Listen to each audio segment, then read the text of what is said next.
Hello, welcome back to another video. If this is the first video you've seen from me, my name is Bia. I'm a Portuguese small business owner and illustrator based in Portugal. I've been doing videos for YouTube for 6 years now, maybe a long time ago, and even before that I had my own personal channel. I'm guessing a lot of people don't know this, and I never really put focus into it really, so I never really shared about it. I just shared my personal travel videos. I'm going to leave a link in the description if you want to check all about that. I only have a couple of videos in there. I've been editing videos for a while now. I always enjoyed editing videos, and over the years it became easier and easier to do so. Right now I can edit like a 30-minute videos in 1 hour, 2 hours, and I think that really comes to the way I edit the videos and how I structure my editing and all of that.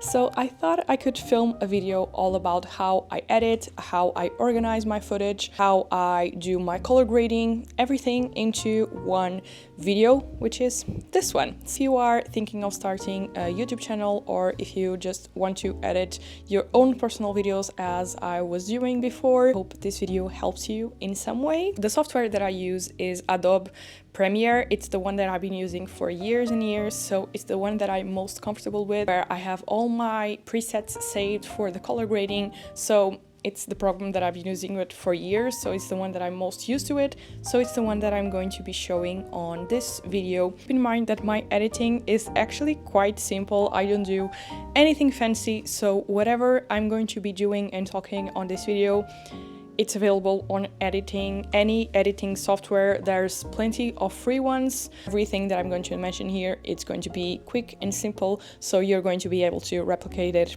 I believe with no issues on other softwares. Before we go into the editing, let me show you how I go from the camera to the editing itself. To go from here to my computer, I have an adapter, so I use something like this, and then I have a very old SD reader, so I just put my SD card in here and it connects with USB. I do have a MacBook, so I need to use a dongle like this. Since I have the cheapest MacBook, I don't have enough storage in there, so what I do is, instead of passing my footage to the computer itself, I just use a SD card. Take my SD card, I connect everything together to my computer, and I pass my files from my SD card to my hard drive over here.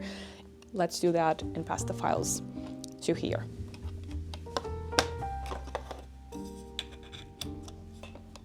This is the situation whenever I'm editing videos. I do film on my phone sometimes, because sometimes it's just quicker and easier. I just use AirDrop because I do have an iPhone and I use a MacBook, so that makes it easier. But before having a MacBook or before having an iPhone, I used to connect my phone with USB, or I would send by WeTransfer, or I would pop the files on my drive and then download it again from the computer. So maybe a bit trickier, but that's how I...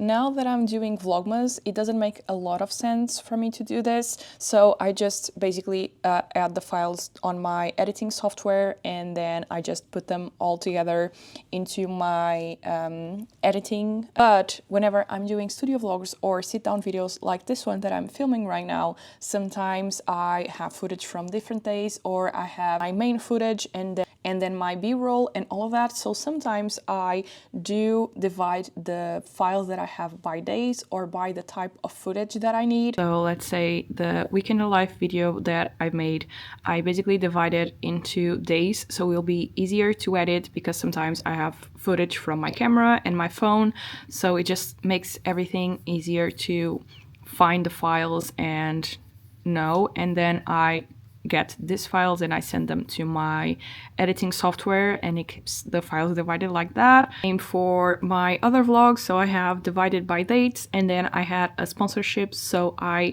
added all the footage that I had from the sponsorship to a specific folder to make it easier. I just feel like doing this, it makes the process a lot easier and a lot faster, and all these little things and these little steps, I think it adds up to how fast I'm able to edit the videos and being able to find a way that works for me. Let's get into the computer and let's start editing. Okay, I've opened Premiere. In here I'm going to start a new project and I'm going to name it Vlogmas 9 because it's for Vlogmas Day 9. To go to my files over here and I'm just going to export. If I have files, I'll just select the files and then export that. I just put it inside the software. Now the files are all in here. Everything that I need to click in here. Here is where my video is going to appear and here is going to be my editing timeline. So it just makes it easier just to have the division into 3 screens. If I need effects, controls, I'm just going to go here. If I need to look into the effects, I'm just going to click here. And if I need to go back to my files, I just click here and just makes it so much easier. I just select all the files from my camera and I'm just going to drag and drop into my timeline. I do have some files from my phone that I need to insert into some parts of the video, so that's what I'm going to be doing. Again, I could have made this division a little bit early, but since it's just a couple of videos, it just makes it easier to do it like this. By the way, since my computer doesn't have a lot of memory and the files that I'm working with now are in 4K, so they are a little bit more heavy, so that my computer doesn't get any slow, I normally come here and I select basically the quantity, the quality that you want to see on the preview, and I normally just use the smallest quality possible so that whenever I'm editing it's not as heavy. Okay, so now that I have all the files in here, I'm just going to introduce the phone files. This is from the beginning of the day, so this will go right in the beginning over here. And then these are all from the end of the day, so add them at the end of the video. I know there are some clips in here that are from the more middle of the day, so I'm just going to the right placement for them. One cool thing is that when you have the files in here, you can see which ones you used already or not. So the ones that have the blue little thing below are the files that I already have on my timeline, and the ones that haven't, it's the files that I still haven't put on my timeline. So this makes it easier sometimes when you're trying to make sure that you already used that footage or not. Before I get into editing, let me show you some of the most used shortcuts that I use. I believe using shortcuts, it's the thing that actually makes it even faster to edit. So the one that I use the most is the A shortcut, and this just makes it easier to select a lot of the footage at the same time. So let's say I want to move just this from here until the end of the video. I'm just going to use the A and it selects like this. Then V, it's to go back to the hand thing where you can pick your individual footage up, and then C, which is where you use to cut your footage into several parts. So if you see me using my keys a lot, that's basically what I'm using. Before I start editing, I already do the color correcting, and for that I select A, I select all my files over here, and I go to effects. So in here I already have a few settings that I created over time. So now that I have all the footage selected, I'm just going to click the preset that I use right now, which is this one, and you can already see there's this one. It's a bit too dark. So let's try a different one. Yeah, I think this one looks okay. I have basically the 3 same ones, but with different levels of luminosity. So you can basically see the difference between with preset and no preset. And I think this also makes it interesting to see it being recognizable for people whenever they are watching your videos. If you want to do your own presets and you don't know where to find them, just go to Window, and there are several options in here. This is basically all the windows and all the things that you can have open on your workspace, and you're just going to select Lumetri Color. and this will give you all of these options. I just put this on the side so it's easier to see. So here on the basic corrections, you can basically play around with the temperature, the tint. Normally mine, it's a little bit on the pink as well, the exposure and the contrast, all of these more basic correction kind of things. Normally I also put the shadows a little bit up so it's not as strong as well as the whites and the blacks. So always up the saturation a little bit more as well. Then we go to creative. Here you can play around with other settings. Then you also have other things like curves and highlights and all of these things. There's so many complex things that you can play around with. So I really advise you to play around with this until you find what you're looking for. So now when I'm editing, since I've put the effects beforehand, I can always see if the image is too light or too dark or something like that. And as I'm editing, I can also do these corrections instead of adding the effects one by one. I can do several things at once, if that makes sense. Let's get into editing now. Let's already divide the sounds, so that part is already taken care of. So normally I leave on this second row of the sound bar all my sounds that are going to be like in between, so sounds that I'm going to be playing while the music is on, background noises and everything else. All that I want to mute, I'm going to put, let's say that I want to mute this clip right here, or this one I'm talking, maybe this first clip I want to mute. Everything that I want to mute is going to be on this first sound bar right here, and I'm going to click on the M here, which is mute. And for all my talking clips and all of that, I'm going to add them to the third row right here. This will be helpful whenever I'm adding music, because normally I add music whenever I just had background noise and all of that. So this will let me know where I need to cut and put the sound up or down because I'm talking or not talking. So this just makes it so much easier to do that.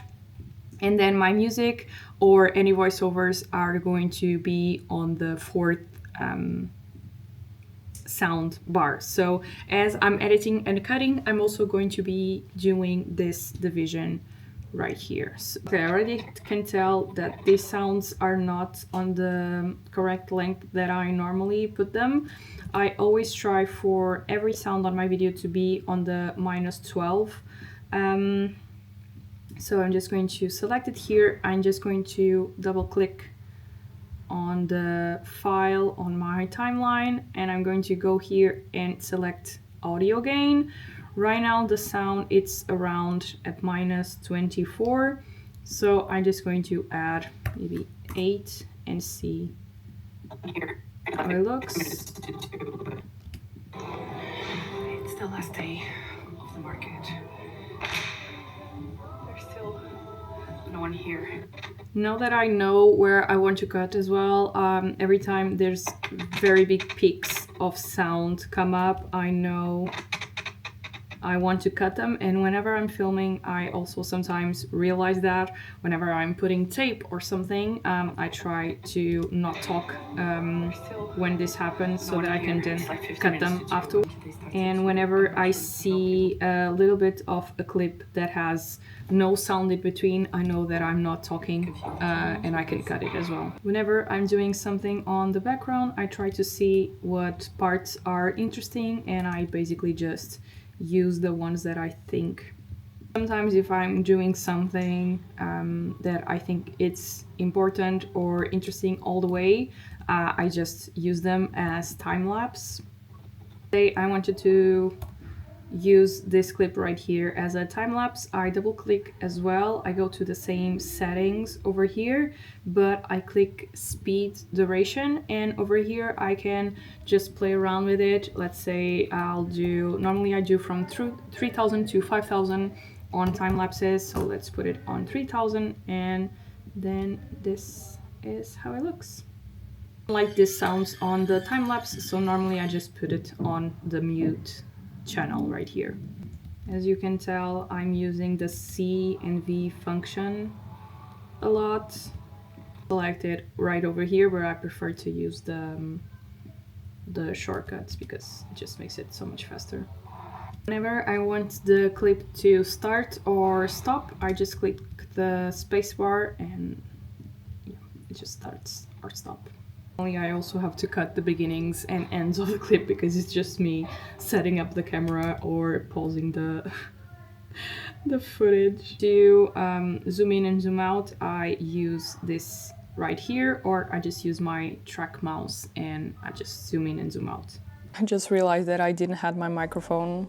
Hopefully the sound is a bit better now. It's also really important to have some of these selections right here done. So this is the link section, the snap in timeline and all of that. So basically, this one means that I'm selecting both the sound and the image at the same time. Let's say I wanted to do it separately.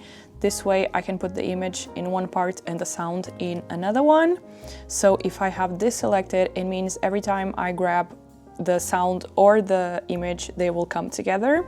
And this, the snap in timeline, it just means whenever I'm snapping like two videos at once, one with the other, this little arrow right here, it's going to snap like this, and this basically just helps that the video doesn't overlap. So let's say I'm going to deselect this part right here, I'm going to take it out. So whenever I do this, the videos don't snap together, and it can happen to have it like overlapped like 1 second or two, and you have been editing your voice and stuff, and then the video overlaps and you lose that. So normally I just try to have all of these selected just for the easiness of it as well. I'm just going to get going and get editing. It's going to be a lot of cuts, and at the same time I'm going to adjust the sound if needed. And when I got to the final editing part and I'm going to go to the music part, I'll show you how I do that.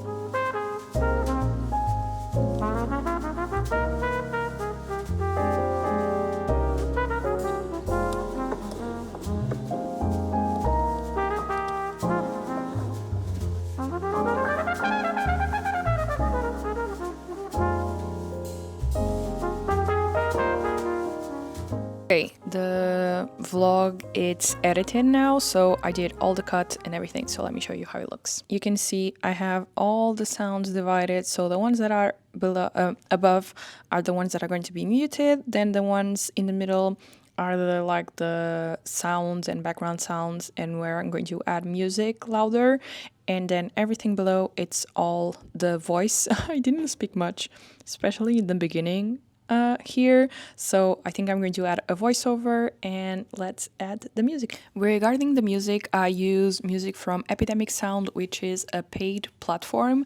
I only started using that when I felt, and I got some comments saying that my music is being a little bit too repetitive and that I kept using the same sounds, and I want very specific sound for my videos. I normally use lo-fi, but more like jazzy type of music, and I couldn't find a lot of copyright free music, so I started to use Epidemic Sound, but you can find some online and you can also find some on YouTube. So if you go to YouTube Studio, you can go to the YouTube Music and download some copyright free music. So when you are on your YouTube Studio, if you go to Audio Library, you can actually download all of these music, and they are all copyrighted, so you can just be careful with that, because YouTube using specific musics that you're not permitted to use are going to get your videos copyrighted, and we don't want that, because you can't make money off of your videos when that happens,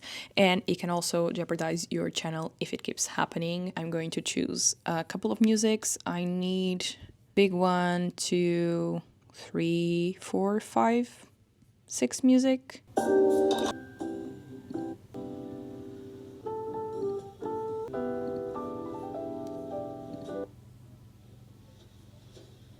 I'm going to have a listen to each one of them individually and see which one is better for each scene. This one is too short for here, so I'm just going to add it on another part.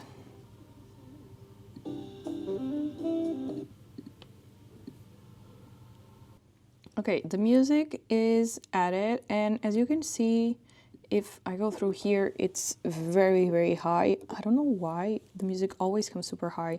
So the first thing that I do is I select just the music tracks, and I'm just going to decrease the sound normally by -8, and then we'll see if that's okay. So that part is it. But the thing is, if I leave the music with this sound, let's go through here where I have like a little part where it comes to like me doing stuff, and then I start to speak, the music is too loud, see? So what I'm going to do is I'm going to cut here. When I start to talk, I'm going to double click and I'm going to audio gain again, and I'm going to decrease it even more, like -26 normally. And you can still hear the music and also my voice. But now the music like goes down abruptly. I don't like that. So what I do is I go to effects, I go to audio transitions, crossfade, and whenever the music is decreasing, I just drag and drop the exponential fade, and it goes and clicks on the where the music goes down. So then it sounds like this. And it goes down gradually. I do the same for when the music ends, so it doesn't end abruptly. So I'm going to also drag and drop the exponential fade, and you can even, if you zoom in, increase it so that the decrease is even longer and not as abruptly.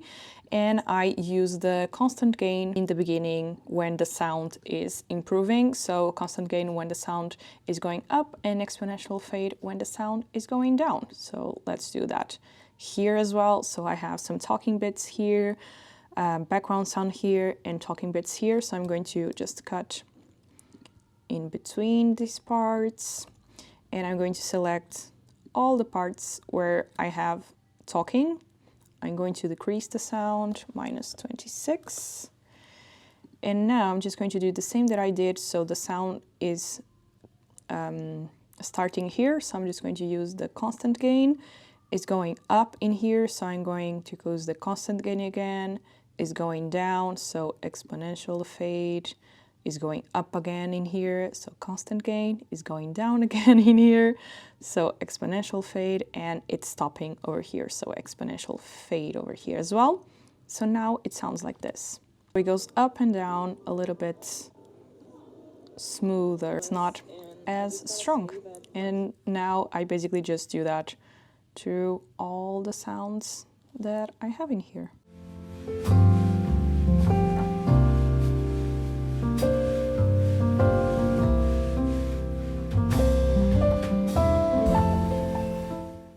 I also already went ahead and I added the little off screen that I have. So whenever my video ends, I have the ending music. And then I have this screen, which is just the image, and I just basically duplicate it. And then I have the exponential fade also when the video is ending. All of this process, it's actually quite simple, and it's all of these shortcuts and this way of editing and the way I do things and do several things at the same time while I'm editing, it's what makes the editing a bit faster and not as time consuming, because yeah, I'm an artist, I'm an illustrator, YouTube is also a part of my job, but I would rather spend my time not editing videos for hours and hours.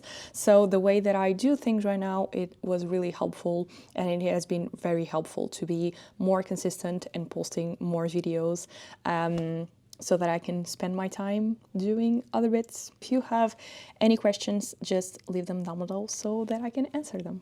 Okay, and that is it. I hope you enjoyed this video. I'm going to finish here. Please let me know if you are starting a YouTube channel, if you are already doing it, if you want to get into a new editing software, and what editing software you use, so I know what's more out there and all that, and I might try them in the future. So yeah, I hope you enjoyed this video. I hope you learned a little bit from it, and I'll see you on the next one. Bye!